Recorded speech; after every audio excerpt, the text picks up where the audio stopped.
सुरत तारू बोली ना। दुआरवा पर अपना खाल हो गइल बा। ठीक बा, हम जाता नहीं माटी कोर के ले आवे। देखे तारू कितना भोर बा। हमरा बज जाई आवे में लगभग माने 8 बज जाई। ठीक बा, रात के हां खेतवा में कुछ सुगर चढ़ दे जाता रह सर, माने खेतवा पूरा कोर देता रह सर। आ तू खाला बारे आके हमरा ले ले चले जा। अच्छा ठीक बा, निकली न तो। हां जाई। चल ठीक बा, जाई। ठीक बा, निकलता है ले आ जाई।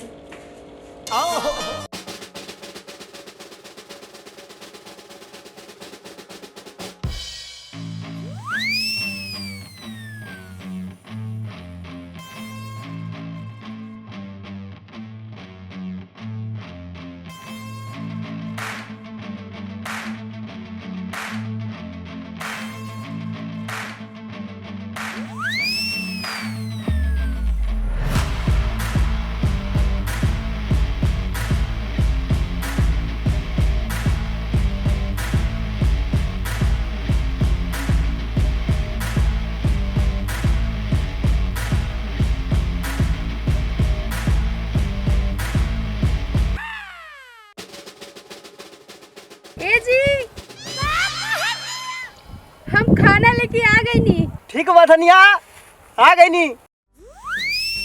आ गई लू खाना लेके। हाँ, चली ना खा ली। खाली मन त करो तो मर ठप फाड़ दी तो है। दूरा पर इतना कबार बा, दूरा पर माटी दहा गइल बरसात से। हम भरे ला एक सवेरे से निकलल बानी। आ टाइम कितना होता 3 बज गइल। अभी आवत तारू खाना लेके। पहले बात सुने। हां बोला। लिपस्टिक काजर मेकअप करे में टाइम ना लगेला। मेकअप करे में टाइम लागेला। आय हम ये भूखे बानी तो तोरा ना समझ में आता कि हमर फातरा भूखे होई। चल ली तनी खाना खिया दी, तू तुम बतिया ली। अरे छोड़ी ना, चली ना। चली करी हाय चल के हाय सब तोर बेच देता नहीं। तोरा मातारी के फोन करके तोरा के भेजवा देतनी नहीं है जनलू। काहेला बेच दे? मार के तोर पुट्ठा फाड़ जवान लड़ावत। चली ना खा ली। चली ना खा ली। चली ए छोड़ी ना, चली ना। बात तो ऐसा बोला लू कि लागल है दिल पर, मतलब एकदम तू प्राण प्यारी है। चली कहत तारू तो चल खा लेतनी माने। अच्छा बनैलू नु दाल भात चोखा खले रहनी। हां तो देखी ना तो एक बेर चली ना। चल ये दाल भात चोखा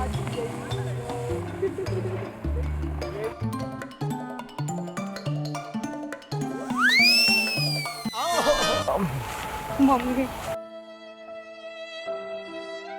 खाना खाई ना। अरे छोड़ा ना, खाना बाद में खाए। तो खाना से कम बड़ी का है। हटे ना, इतना सज सवर के आईने है कि हम जाते नहीं तो वो हमरा के देखे तो वो लगनी हमरा के डांट। अब तुम्हें बताओ, पान गनी भूखे बानी तनी बोल देनी तो खिसिया गई का।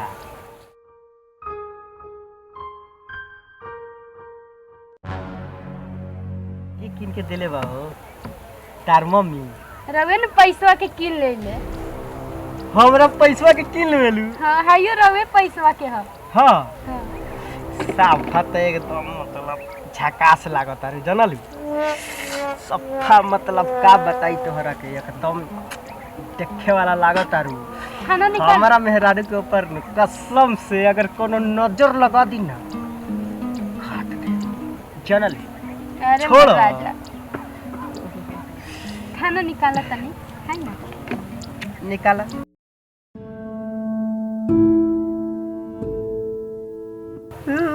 आज खाए मेहरारू के हाथ के खाना रे दादा। कैसन बारे दादा।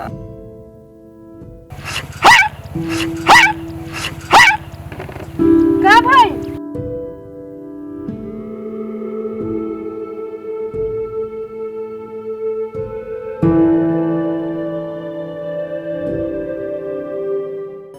हमरा डर लगता। छमका लेता हाय रे हमरा के मानी ह। काय मरनी है खाना बा, है खाना बा। साला यही ले कमाता नहीं रे। हाय यही ले कमाता नहीं, यही ला। अरे का तार झमका लेनी है। बाप के पैसा हवा दहेज देले हवा बाप तो। अब हम चलन नहीं ह। अबे चल जाए अबे जेबे मार के तोर घेट ही तूर दे। मार ए बुझरी होती है समझ। तू कथि करत रे? कथि करत रे तू? हां साला हम इतना पसेवा से रात दिन मेहनत करके कमातानी 1-1 रुपया आज सब एक भोरे 3 बजे के निकल रहा 7 के रात के जाता साला 10:30 में हई खाए खातिर है अपने झमकावत यारवा के देखा गए रहल है यारवा के देखा गए रहल ना